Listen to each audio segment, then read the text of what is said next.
بسم اللہ الرحمن الرحیم۔ صحیح مسلمان کیسے بنے؟ آئیے آپ کو لیے چلتے ہیں اس دور میں جب اللہ کے نبی صلی اللہ علیہ وسلم کے ساتھیوں کی تربیت ہو رہی تھی۔ ہم سب کو اتنا تو پتا ہے اللہ کے نبی صلی اللہ علیہ وسلم کے رسول بننے کے قبل عرب کے حالات کیا تھے۔ وہاں کے لوگ ان پڑھ، گنوار، جاہل جسے کہتے ہیں، لڑاکو، ہمیشہ ایک دوسرے سے بھیڑنے والی قوم کے روپ میں جانے جاتے تھے۔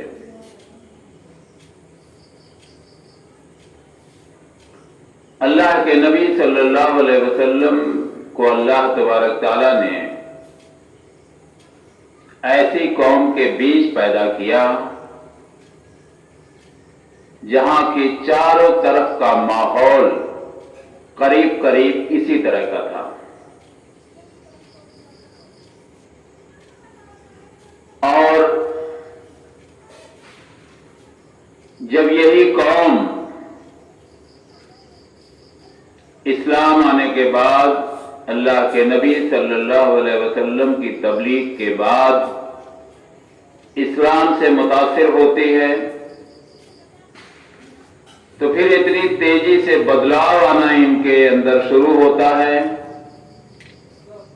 کہ وہ اپنی ایک ایک کمیاں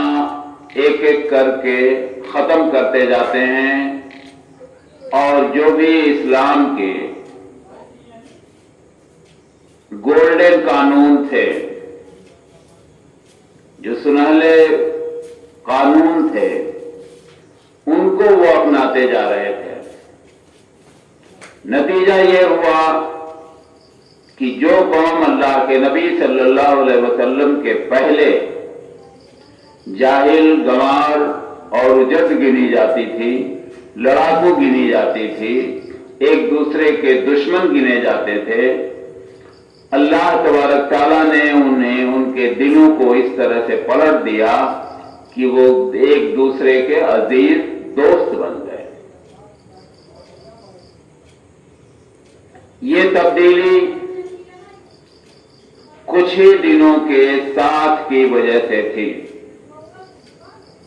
چونکہ اللہ کے نبی صلی اللہ علیہ وسلم کی تربیت جو تھی وہ قرآن کے حساب سے تھی، اور آپ نے جو ان کو طریقہ بھی سکھایا وہ قرآن ہی کے حساب سے سکھایا۔ بقیہ اور کوئی مسئلے درپیش آتے تھے تو اللہ تبارک تعالیٰ اپنے معزز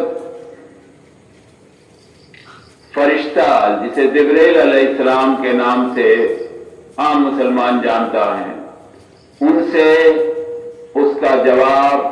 اللہ کے نبی صلی اللہ علیہ وسلم تک پہنچ جاتا تھا، اور آپ عوام تک پہنچا دیتے تھے۔ اس طرح سے ایک بہترین تربیت آئی، اور وہ قوم اخلاق کے معاملے میں، قانون کے معاملے میں، بھائی چارگی کے معاملے میں، یعنی دنیا کا کوئی ایسا معاملہ نہیں تھا جو معاملے ان کے سلجھ نہ گئے ہوں،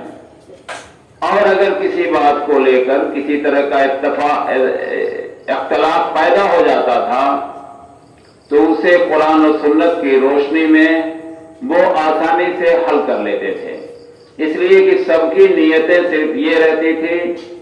کہ قرآن و سنت کا دامن نہ چھوٹے، اور اسی کے حساب سے فیصلہ ہوتا تھا، اور اسی فیصلے پر سب کے سب راضی ہو جاتے تھے۔ چونکہ جہاں قرآن و سنت کا نام آتا تھا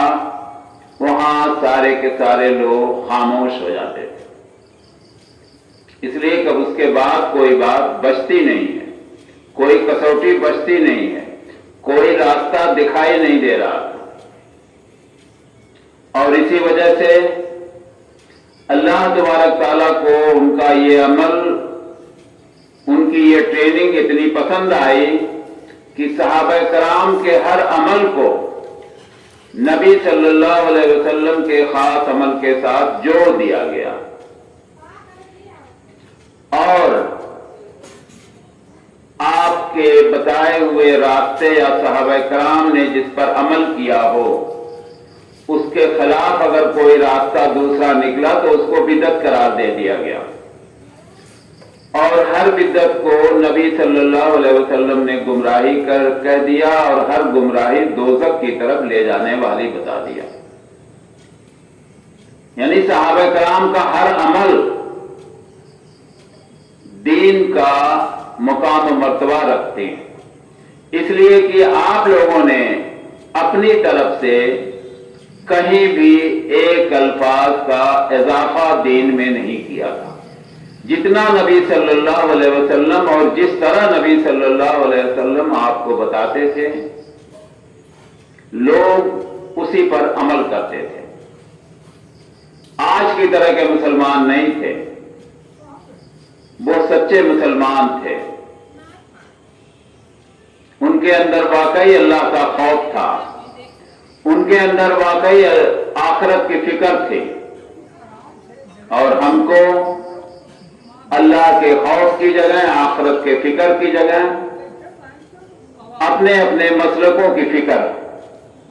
اگر واقعی آخرت کی فکر ہو اور اللہ تبارک تعالیٰ کا ڈر ہو تو یقیناً ہم بھی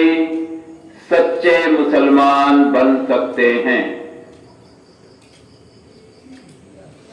ضرورت اس بات کی ہے کہ صحابہ کرام کے عمل کو جانا جائے، صحابہ کرام کے قصے کہانیوں کو، واقعات کو سنایا جائے،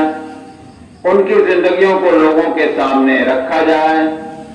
تمام پوری تاریخ پڑی ہوئی ہے، لیکن افسوس، در افسوس